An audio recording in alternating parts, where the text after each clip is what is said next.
Hello বন্ধুরা, কেমন আছো সবাই? আশা করি ভালো আছো। তো আমি আবার চলে আসলাম নতুন একটা ভিডিও নিয়ে।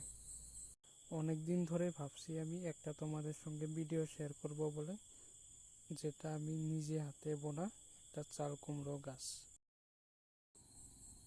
গাছটা আমি বুনেছি অনেক দিন হয়ে গেল। তো ভাবছি আমি তোমাদেরকে দেখাবো, তো দেখাবো দেখাবো বলে দেখানোই হচ্ছে না। তো তোমরা আজকে আমার সঙ্গে আর ভিডিওটা দেখে থাকো। আসো তাহলে তোমাদেরকে সেই হাতে বোনা গাছটা আমি দেখাচ্ছি। আর গাছটা বুনতে তেমন একটা কষ্ট নাই, খালি শুধু একটু গাড্ডা করে গাছটা পুলিটা রুইয়ে দিয়ে তার মধ্যে একটুখানি শুধু শুকনো গোবরের সার আর একটু লবণ ছিটে দিয়ে দিলেই হয়, যাতে গাছের গোড়ায় কোনো পোকা না ধরে, উলু না ধরে। আর এটা হলো সেই গাছের গোড়াটা, তোমরা দেখতে পারছো। আর তেমনি এই গাছে অনেকগুলো ফল ধরেছিল, অনেকগুলো খাওয়া হয়ে গেছে, তার মধ্যেই কটা রয়েছে যেগুলো তোমাদেরকে আমি দেখাবো। এখানে একটা ধরেছে, আর এটা আমি ছিঁড়ে নেই এখন রাত্রের জন্য। আর কুমড়োর গাছেও কুমড়ো লেগেছিল অনেকগুলো, যেগুলো আমি সময়ের জন্য তোমাদেরকে দেখাতে পারিনি। আর অনেকগুলো কুমড়োর ভিতরেই সবগুলো খেয়ে তার মধ্যেই একটা আমি রেখে দিয়েছি বিচি রাখার জন্য, যাতে পরের বার আমি আবার বিচিগুলো দিয়ে গাছ বুনতে পারি। আর সেটাই হলো সেই কুমড়ো, চাল কুমড়োটা। এটা এখন খাওয়া চলবে না, খাওয়া চলবে কিন্তু তোমরা খেতেও পারবে, শুকিয়ে রোদে শুকিয়ে হলুদ দিয়ে রং গুঁড়ো দিয়ে খেতে পারবে।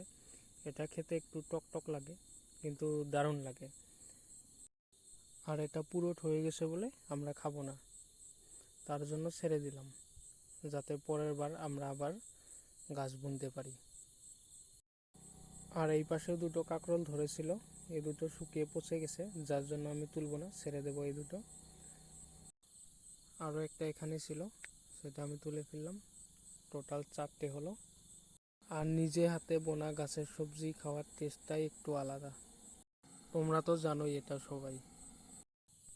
আর এদিকে আসো, তোমাদেরকে দেখাচ্ছি আমাদের চালেও দুটো ধরেছে, এগুলো পারা সম্ভব নয়, তার জন্য আমি ছেড়ে দিচ্ছি। তোমরা তো সবাই দেখলেই আমার পুরোনো গাছটা, এবার দেখাবো আমি তোমাদেরকে নিজের হাতে বোনা নতুন গাছটা।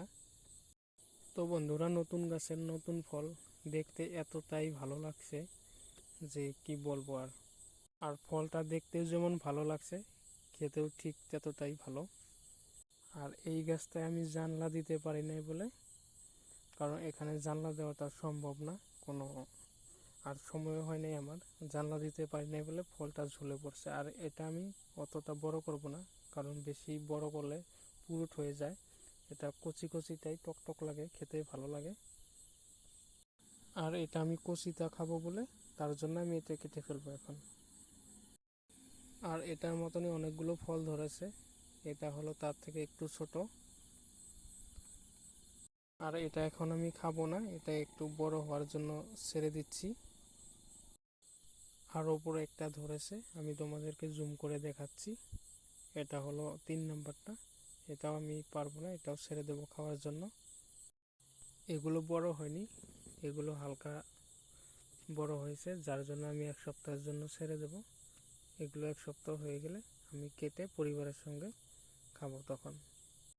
এটা আমার একদম কাটার ইচ্ছে ছিল না, ফল ধরেছে যদি কাটতে তো হবেই, তো তার জন্য আমি নিয়ে আসলাম চাকু, আর আমি চাল কুমড়োটা কেটে ফেললাম। এটা তো আমি ঘরে খাওয়ার জন্য কেটে রাখলাম, আর তোমরা চাইলে এটাকে জুস বানিয়েও খেতে পারবে, শরীরের পক্ষে খুবই হেলদি এটা। আর আমি বাড়িতে যেমন কুমড়ো গাছ গেড়েছি, ঠিক তেমনই আরও অনেকগুলো ছোটোখাটো গাছ গেড়েছি।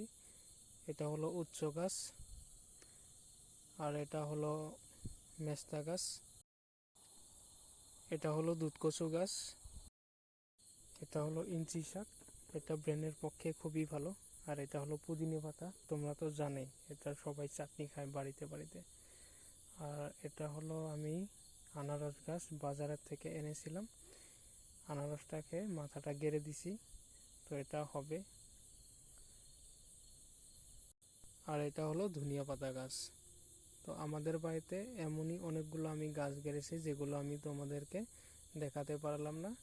আর ওই ভিডিওগুলো তোমরা যদি দেখতে চাও পরের ব্লগে, তাহলে আমার চ্যানেলটাকে তোমরা সাবস্ক্রাইব করে দিও, লাইক করে দিও আর শেয়ার করে দিও। Thank you for watching.